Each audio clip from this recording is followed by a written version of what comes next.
देश न्यूज में आपका स्वागत है। मैं हूं आपके साथ धर्मिष्ठा और आप देख रहे हैं हमारा खास कार्यक्रम पर्दाफाश। यूं तो आपने नकली पेपर के कारनामे खूब सुने होंगे, लेकिन बात परिवहन विभाग की आए तो वैसे भी विभाग भ्रष्टाचार में और इसकी जड़ें जो हैं बेहद मजबूत है। परिवहन विभाग में तैनात भ्रष्टाचार में संलिप्त अधिकारियों ने फर्जी बीमा व तमाम फर्जी दस्तावेज लगाकर एक प्राइवेट कार को टैक्सी कोटे में दर्ज कर दिया। फर्जीवाड़े के बाद शिकायतकर्ता डीएम से लेकर सीएम तक न्याय की गुहार लगा रहा है, पर विभागीय अधिकारी मामले को दबाकर बड़ा खेल खेल रहे हैं। वहीं शिकायतकर्ता अवधेश ने जब मुख्य सचिव से लिखित शिकायत की तो आनन फानन में जांच के लिए 2 सदस्यीय टीम बनाई गई, जिसमें एसडीएम न्यायिक शिवेंद्र वर्मा और जीएसटी कर अधिकारी श्याम सुंदर पाठक को जांच सौंपी गई। पर जांच के नाम पर विभागीय अधिकारियों ने एक दूसरे अधिकारियों को बचाने के लिए बड़ा खेल खेलना यहां पर शुरू कर दिया है।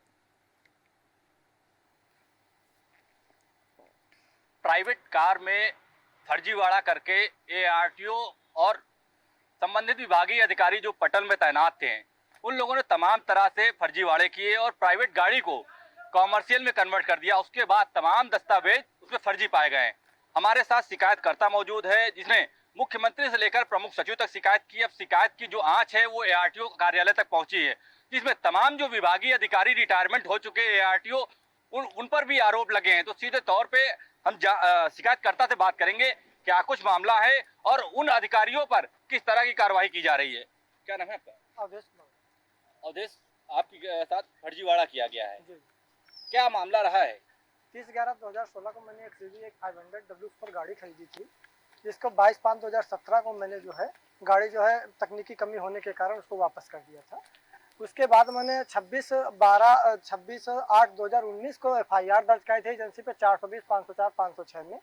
उसके बाद 26/12/2019 को मैंने आरटीओ महोदय को दिया था कि हमारी गाड़ी को जो है फर्जी तरीके से रजिस्ट्रेशन एजेंसी के द्वारा कराने की जो है कोशिश की जा रही है, इसका रजिस्ट्रेशन न किया जाए। सीधे तौर पे कह सकते हैं, जिस तरह से उन्नाव के एआरटीओ में फर्जीवाड़ा भ्रष्टाचार चरम पर है और जो विभागीय अधिकारी जो एआरटीओ यहाँ पर तैनात रहे रिटायरमेंट हो चुके हैं। हालांकि रिटायरमेंट के बाद जो विभागीय अधिकारियों पर किस तरह शिकंजा कसा जाएगा, अगर कार्रवाई नहीं होती, जो शिकायत करता है वो कोर्ट का सड़ लेगा। अब सीधे तौर पे देखने वाली बात होगी कि एआरटीओ में भ्रष्टाचार की खेती करने वाले एआरटीओ आदित्य त्रिपाठी, अनिल त्रिपाठी साधी जो भ्रष्टाचार में संलिप्त रहा बाबू बंसुधन मिश्रा पर आखिर किस तरह की कार्रवाई की जाएगी, कार्रवाई के बाद कितना समय लगता है रिकवरी में, तो देखना दिलचस्प होगा। उन्नाव से पुष्कर तिवारी के साथ विपिन शर्मा, देश न्यूज। दरअसल जब गाड़ी को टैक्सी कोटा में दर्ज किया जाता है तो पहले परिवहन आयुक्त जो है उससे परमिशन ली जाती है और बीमा, fitness paper, all UP permit जो है वो भी लगते हैं, लेकिन ऐसा यहाँ पर कुछ भी नहीं हुआ। एआरटीओ के कारनामे का खुलासा तब हुआ जब बकौल ग्राहक के फर्जी बीमा में नॉमिनी आनन फानन उसके मृतक पिता को बना दिया गया। और इसी पर विस्तार चर्चा के लिए हमारे साथ वरिष्ठ पत्रकार जुड़ चुके हैं, वरुण तिवारी जी। वरुण तिवारी जी, देश न्यूज में आपका बहुत बहुत स्वागत है। हमारे साथ हमारे संवाददाता विपिन शर्मा जी जुड़ चुके हैं। विपिन जी, आपका भी देश न्यूज में बहुत बहुत स्वागत है। इसके अलावा हमारे साथ अवध कुमार तिवारी जी जुड़ चुके हैं, जो कि एडवोकेट है। आपका भी देश न्यूज में बहुत बहुत स्वागत है। सबसे पहले विपिन जी, आपसे जानना चाहूंगी कि क्या है पूरा मामला, शिकायतकर्ता का और इस मामले में क्या कहना है? देखिए धर्मिष्ठा, साफ तौर से बता दें कि उन्नाव का परिवहन विभाग वैसे भी भ्रष्टाचार की जो जड़ें हैं वहां पर मजबूत करता चला आ रहा है। और आज नहीं, देश न्यूज जो लगातार देश न्यूज की जो टीम है लगातार परिवहन विभाग के एक से बढ़कर एक जो फर्जीवाड़े हैं उसका खुलासा करता चला आ रहा है कि ये जो प्रकरण संज्ञान में आया है। साफ तौर से बता दें कि जो जिस तरह से एक प्राइवेट कार होती है, प्राइवेट कार को विभागीय अधिकारी बीमा सहित तमाम जो एविडेंस होते हैं, जो साक्ष्य होते हैं, फर्जी तरीके से साक्ष्यों को दाखिल करके उसमें एक प्राइवेट कार को टैक्सी कोटे में कन्वर्ट करके दर्ज कर दिया गया। तो सीधे तौर पे कह सकते हैं कि जो जिस तरह से टैक्सी कोटे में जब दर्ज होती है कार, तो उसमें तमाम जो दस्तावेज लगते हैं, परिवहन आयुक्त की अनुमति लगती है, बीमा लगता है। तो कह सकते हैं जो बीमा लगाया गया है वो भी पूरी तरीके से फर्जी बीमा लगाया गया है। कि हालांकि इस पूरे प्रकरण को लेकर जो शिकायत करता है उसने संबंधित थाने में मुकदमा दर्ज कराया था। जो तिरुपति ऑटो मोटर्स कंपनी है उसके मालिक समेत 3 लोगों पर मुकदमा गंभीर धाराओं में दर्ज हुआ था। उसके बाद विवेचना चल रही थी। पूरे विवेचना में खेल करते हुए विवेचकों ने उन माफियाओं के जो मालिक हैं उनके नाम हटा दिए गए। हालांकि उसके बाद जो पीड़ित है वो न्यायालय के शरण में पहुंचा है। हालांकि जो पीड़ित शिकायत करता है अवधेश कुमार, उससे हमारी बात हुई। उसने बताया कि जो शिकायत हमने डीएम से लेकर सीएम तक की, कोई सुनने वाला नहीं। प्रमुख सचिव को हाल ही में एक शिकायती पत्र दिया है। उसके शिकायती पत्र के आधार पर जो जो 2 सदस्यीय टीम जो है वो जी। गठित की गई है। 2 सदस्यीय टीम में जो अधिकारी हैं और एसडीएम शिवेंद्र वर्मा न्यायिक और जीएसटी कर अधिकारी हैं श्याम सुंदर पाठक, इन 2 अधिकारियों को नामित किया गया है और नामित करने के बाद इस प्रकरण की जांच की जा रही। लेकिन कह सकते हैं कि जो विभागीय अधिकारी हैं पूरी तरीके से मामले को दबाने की कोशिश कर रहे बिल्कुल। हैं, क्योंकि जो प्रकरण है बड़ा प्रकरण है। और बात करें एआरटीओ की, तो एआरटीओ विभाग में तत्कालीन एआरटीओ अनिल त्रिपाठी रहे। जी। उनके कार्यकाल का मामला है और एआरटीओ अनिल त्रिपाठी के कार्यकाल में प्राइवेट गाड़ी को टैक्सी कोटे में दर्ज कर दिया गया। बिल्कुल। तमाम तरह के जो फर्जी वाले दस्तावेज होते हैं, फर्जी दस्तावेज लगा के उसको रजिस्ट्रेशन कर दिया गया।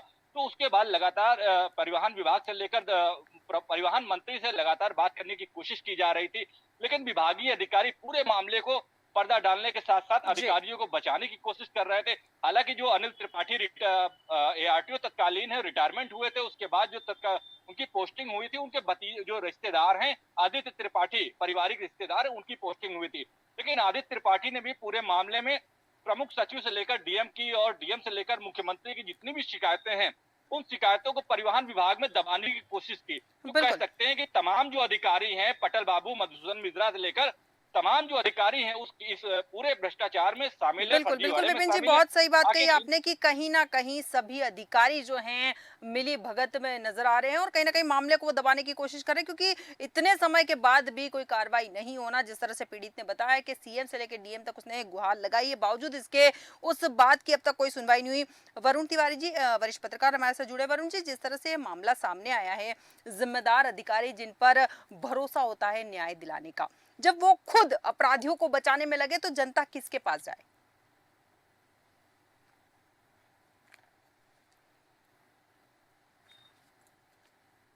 वरुण जी, आपकी आवाज हम तक नहीं पहुंच पा रही है।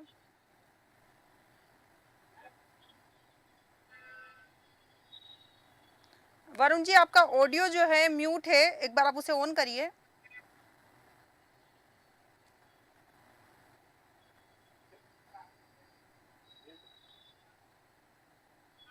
जी वरुण जी,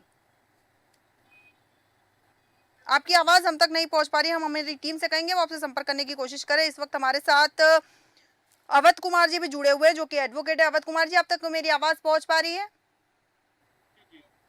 अवध कुमार जी, जिस तरह से मामला सामने आया है, पीड़ित ने शिकायत की है और प्राइवेट गाड़ी को सरकारी टैक्सी बना दिया गया है, और इसका खुलासा तब हुआ जब एक मृतक को, जो मृतक हैं उस पीड़ित के पिता हैं, उन्हें आनन फानन में नॉमिनी बना दिया गया। आपको क्या लगता है कितना सही है ये सब फर्जी गलत है। इसलिए 2017 से हम परेशान घूम रहा है ये अवधेश। जी। असल में ये जो आरटीओ ऑफिस के कर्मचारी बाबू हैं, इनकी पूरी मिली भगत है। जी। जिसमें ये हैं मधुसूदन मिश्रा, अनिल त्रिपाठी हैं और एक वो हैं क्या कहते हैं आदित्य त्रिपाठी। इसको पीड़ित को बुलाया नहीं गया, उसके बिना बुलाए गाड़ी का रजिस्ट्रेशन कर दिया गया जी। और गाड़ी प्राइवेट टैक्सी कोटे में चलाई जा रही है, जबकि उसकी अनुमति वो वहाँ लखनऊ से लेनी चाहिए। बिल्कुल।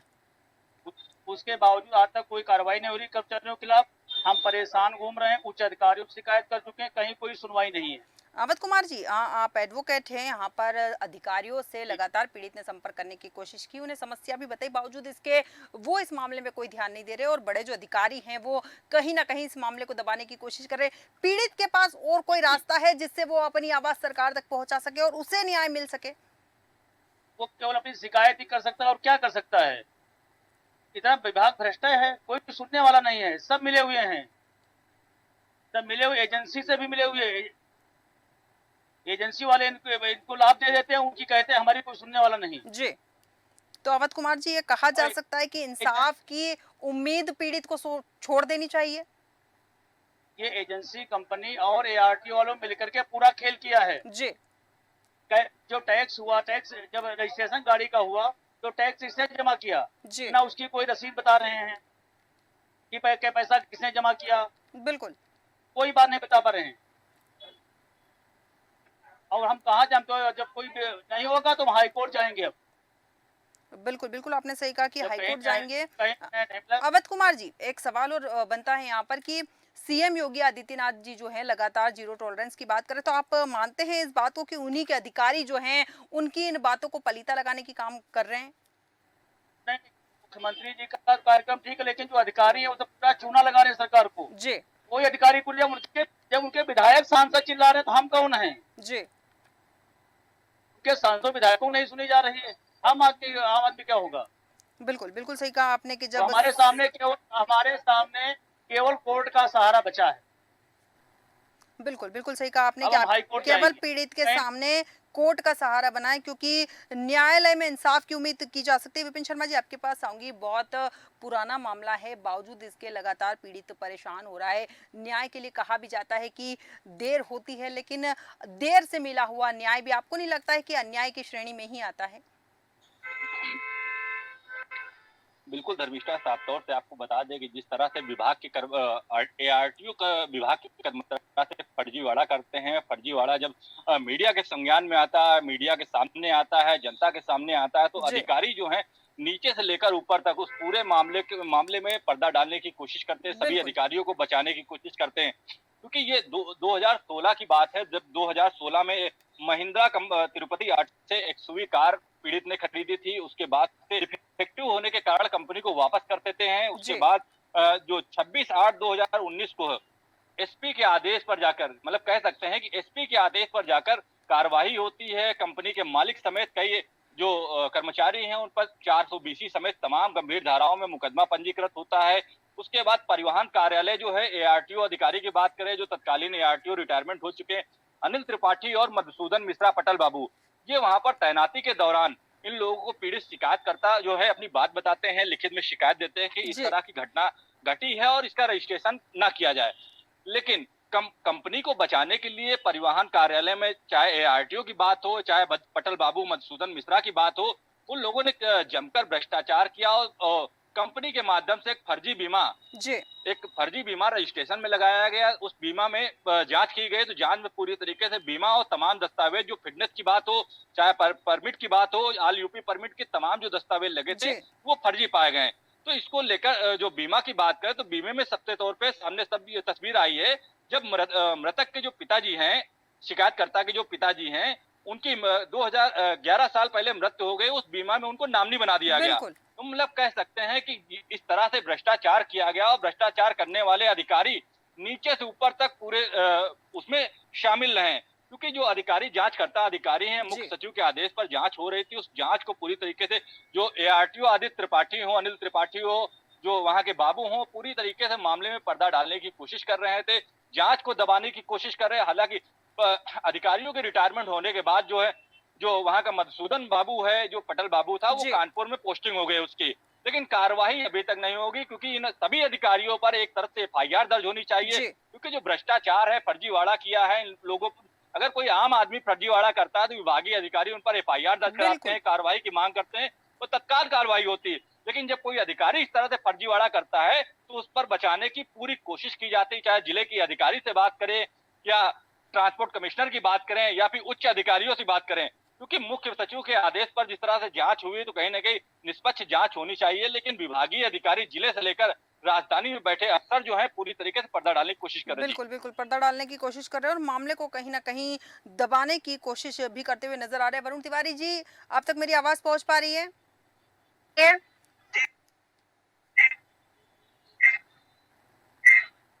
वरुण जी, आप तक मेरी आवाज पहुंच पा रही है? हाँ, तो वरुण जी, जिस तरह से ये पूरा मामला सामने आया है, जो पीड़ित है वो लगातार डीएम से लेकर सीएम तक न्याय की गुहार लगा रहा है, लेकिन बावजूद इसके उनकी कोई सुनने को तैयार नहीं है। और जो अधिकारी हैं, अधिकारियों से उम्मीद की जाती है कि वो इंसाफ दिलाएंगे, उनकी बात सुनेंगे, उनकी बात को आगे तक पहुंचाएंगे, क्योंकि सरकार ने अधिकारियों को नियुक्त किया है जनता की सेवा के लिए। लेकिन जब वही अधिकारी भ्रष्टाचार करे तो फिर पीड़ित कहाँ जाए? ये उन्नाव का एआरटीओ कार्यालय भ्रष्टाचार का यहाँ पूर्व भी ऐसा कई घटना सामने आ की शिकायतें भी बाकायदा चल रही है, कोर्ट में मुकदमे भी चल रहे हैं। वरुण जी, आपकी आवाज हम तक ठीक से नहीं पहुंच पा रही है। हम पुनः आपसे संपर्क करने की कोशिश करेंगे। इस वक्त हमारे साथ हमारे संवाददाता विपिन शर्मा जी जुड़े हुए हैं। विपिन जी, ये मामला जो सामने आया है, लगातार CM Yogi Adityanath ji zero tolerance की बात कर रहे हैं। आपको नहीं लगता है कि जीरो टॉलरेंस की जो नीति है तभी पास होगी जब उनके अधिकारी जो हैं वो ईमानदार होंगे? यहाँ पर जिस तरह के भ्रष्ट अधिकारी सामने आ रहे हैं, आपको नहीं लग रहा है जीरो टॉलरेंस की जो नीति है उसी को कहीं ना कहीं वो पलीता लगाते हुए नजर आ रहे हैं?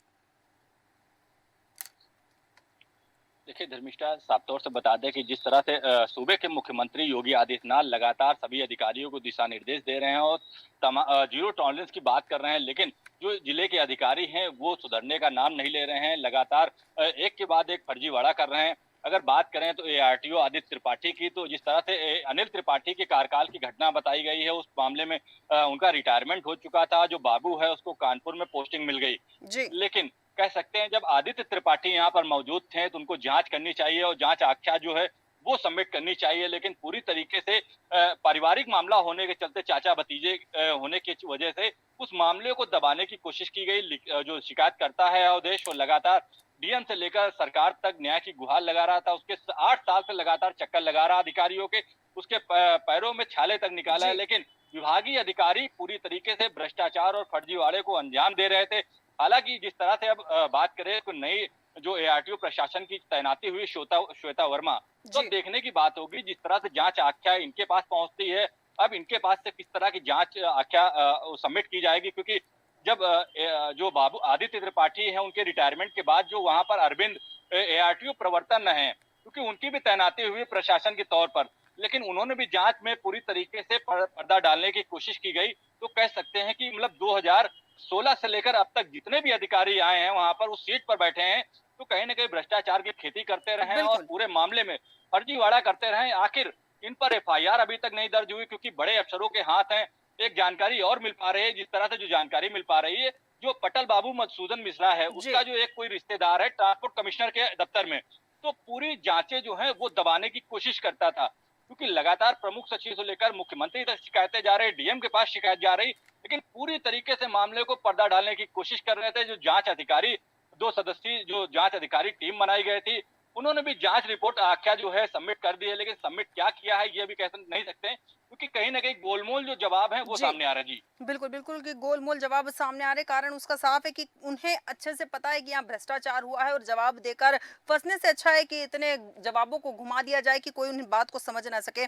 हमारे साथ अवध कुमार तिवारी जी जुड़े हुए हैं। अवध कुमार जी, जानना चाहूंगी, जिस तरह से हम बात करते हैं वर्तमान युग जो है डिजिटल युग हो चुका है, ऐसे में आपको नहीं लगता है कि ये जो मामला सामने आया है इसमें एक चीज और भी सामने आई है कि जो बीमा करवाया गया मृतक के नाम पे हो चुका है, जिनकी 11 साल पहले ही मौत हो चुकी थी? कैसे पॉसिबल है? ये सब जालसाजी की गई, ये सारी बीमा में जालसाजी की और सब कंपनी वालों ने किया है सब जी। और कंपनी वाले और ये आरटीओ ऑफिस वाले सब मिले हुए हैं। सब इनकी दोनों लोगों को मिली भगत से साजिश से सब ये हो रहा है जी। और विभागीय कर्मचारियों पर कोई कार्रवाई नहीं हो रही। ये सब मिले हुए हैं। दो सदस्यीय टीम का गठन हुआ, उसका आज तक कोई रिपोर्ट नहीं मिली हमको जी। कोई जानकारी हमको कोई नहीं दे रहा। सब टाल मटोल काम हो रहा है। हम जी। 7 साल से परेशान हैं। अवध कुमार जी, यहाँ आपने जैसा कि कहा कि इतने समय से परेशान है, मिली भगत है, टाल मटोल हो रही है, तो आपको लगता है कि इस तरह के और भी मामले होंगे जो सामने नहीं आए हैं? बहुत सारे होंगे भाई, जिसमें इन्होंने अपना हिम्मत किया, अपना लड़े, बहुत आदमी पर ठंडा कर बैठ गए। इन्होंने हमसे समझौता करने का भी प्रयास किया कंपनी वालों ने, लेकिन वो हमारा ना पैसा देना चाहते हैं, ना हमको गाड़ी देना चाहते, कहते हैं ऐसे सुलह कर लो। और इसमें और अच्छी बात ये, इसमें जो आरटीओ ऑफिस में दलाल हैं जी, वो भी शामिल है। उन्हीं की वजह से हुआ है ये। इसमें जो दलाल है विभाग में जो लगे हुए हैं आरटीओ ऑफिस में, उन्हीं के उस वजह से भी हुआ है। मतलब कहा जा सकता है कि पूरी की पूरी एक टीम है, पूरी की पूरी एक चेन है जो लगातार भ्रष्टाचार कर रही है आम जनता के साथ में, उन्हें ठगने का काम कर रही है। इस वक्त हमारे साथ वरुण तिवारी जी, वरिष्ठ पत्रकार, जुड़े हुए हैं। वरुण जी, आप तक मेरी आवाज पहुंच पा रही है? जी जी जी। वरुण जी, जिस तरह से मामला सामने आया है, पीड़ित लगातार परेशान है, कई वर्ष हो चुके हैं, बावजूद इसके उससे इंसाफ नहीं मिल रहा है। एक वक्त हम बात करते हैं कि कोर्ट से इंसाफ मिलेगा, अधिकारी उसकी सुनेंगे, सीएम से भी वो गुहार लगा चुका है। अब किसके दरवाजे पर दस्तक दे इंसाफ के लिए? मैडम, उन्नाव का आरटीओ कार्यालय भ्रष्टाचार में बहुत अरसे से लिप्त है। यहाँ इस तरह के प्रकरण आते रहते हैं अक्सर।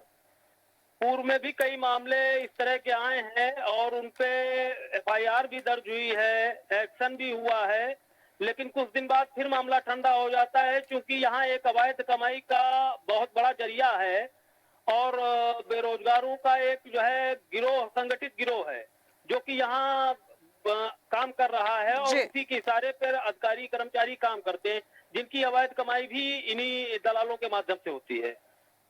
ठीक है, बिल्कुल सही कहा आपने कि कहीं न कहीं दलालों के माध्यम से अवैध कमाई उनकी होती है, तो वो इस मामले को उजागर करने की बिल्कुल कोशिश नहीं करेंगे। कहीं न कहीं कोशिश की जाएगी कि इस भ्रष्टाचार का जो मामला उठाया गया है, इसे किसी तरह दबा दिया जाए। विपिन शर्मा जी, आपके पास जाऊँगी। आपने शिकायतकर्ता यानी कि जो पीड़ित हैं, उनसे चर्चा भी की होगी। आगे उनकी क्या योजना है, वो क्या चाहते हैं, किस तरह से वो इंसाफ की उम्मीद करेंगे? क्योंकि आपने भी बताया कि डीएम से सीएम तक वो आवाज़ लगा चुके हैं, गुहार लगा चुके हैं, लेकिन उनकी कोई सुनवाई नहीं हो रही।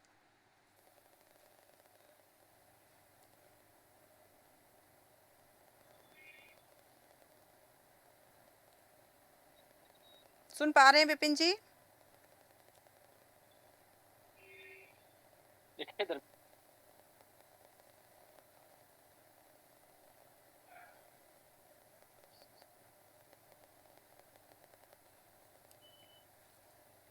आवाज पहुंच रही है आप तक विपिन शर्मा जी मेरी?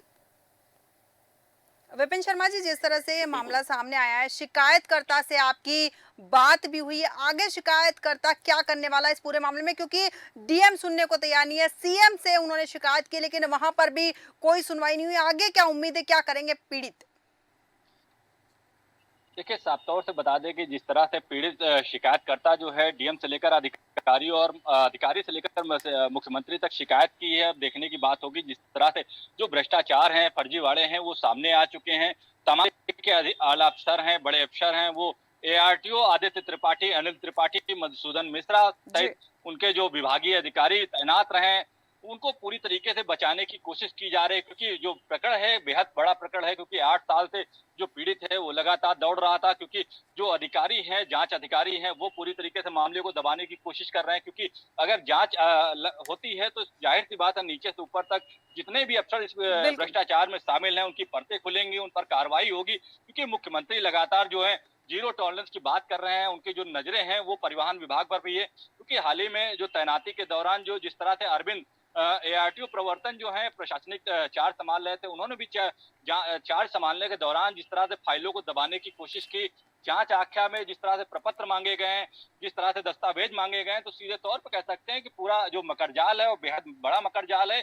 और धर्मिष्ठा आपको बता देगी, क्योंकि जो प्राइवेट गाड़ी जो कॉमर्शियल में दर्ज जी होती है, सबसे पहले परिवहन आयुक्त की अनुमति होती है, उसके बाद जो बीमा होता है, प्रदूषण प्रमाण पत्र लगता है, फिटनेस लगते हैं, तमाम ऐसे दस्तावेज हैं बिल्कुल वो इसमें नहीं लगाए गए हैं। तो कह सकते हैं जिस तरह से फर्जीवाड़ा किया गया है और नीचे से लेकर ऊपर तक इस फर्जीवाड़े की जांच है वो चल रही है, क्योंकि जांच जो अधिकारी हैं उनकी जांच अधिकारी किस तरह से बात हो रही है अधिकारियों से, क्योंकि जांच जिस तरह से जांच हुई, जांच में क्या कुछ सामने आया है अभी बिल्कुल तक हम लोगों को नहीं बताया गया, ना ही बिल्कुल पीड़ित के पास मामला पहुंचा है, क्योंकि कह सकते हैं कि जो जांच अधिकारी हैं उनको भी सीधे तौर पे समीक्षा करनी चाहिए और सही मायने में सही ढंग से जांच करनी बिल्कुल चाहिए, बिल्कुल ताकि जो विपिन जी, अधिकारी भ्रष्टाचार में लिप्त है उन पर कार्रवाई हो सके। जी। बिल्कुल, बिल्कुल विपिन जी, सही कहा आपने कि कार्रवाई होनी चाहिए और इस विषय पर बात होनी चाहिए। और अगर कोई व्यवस्थित ईमानदार अधिकारी आ जाता है, तो जिस तरह से ये पर्दे खुलेगी, तो कहीं न कहीं कई लापरवाह या भ्रष्टाचार अधिकारी जो हैं, उन सबके नाम सामने आएँगे। और देखना दिलचस्प भी होगा कि योगी आदित्यनाथ उन्हें क्या सज़ा देते हैं, क्योंकि लगातार ज़ीरो टॉलरेंस की बात करें। अब देखना दिलचस्प होगा कि इस पूरे मामले में होता क्या है। विपिन शर्मा जी और वरुण तिवारी जी, आप दोनों का बहुत-बहुत धन्यवाद हमारे साथ चर्चा में शामिल होने के लिए। हम बात कर रहे थे एआरटीओ के कारनामे में के बारे में। इसका खुलासा तब हुआ जब बकौल ग्राहक के नाम से फर्जी बीमा में नामिनी आनन फानन में बना दिया गया, और वो भी मृतक पिता को, जिसकी मौत गाड़ी खरीदने से 11 साल पहले ही हो चुकी थी। वहीं पुरानी गाड़ी में प्रदूषण भी 3 साल पहले का बना हुआ है, बावजूद इसके उस गाड़ी को सैंक्शन कर दिया गया है। और अधिकारियों से शिकायत करने पर बाकी जो अधिकारी हैं वो उसे बचाने का लगातार प्रयास कर रहे हैं। अब देखना दिलचस्प होगा कि इस पूरे मामले में आगे क्या कार्रवाई होती है और इन भ्रष्ट अधिकारियों पर सरकार क्या एक्शन लेती है। हमारे आज के खास कार्यक्रम पर्दाफाश में इतना ही। बने रहिए देश न्यूज के साथ।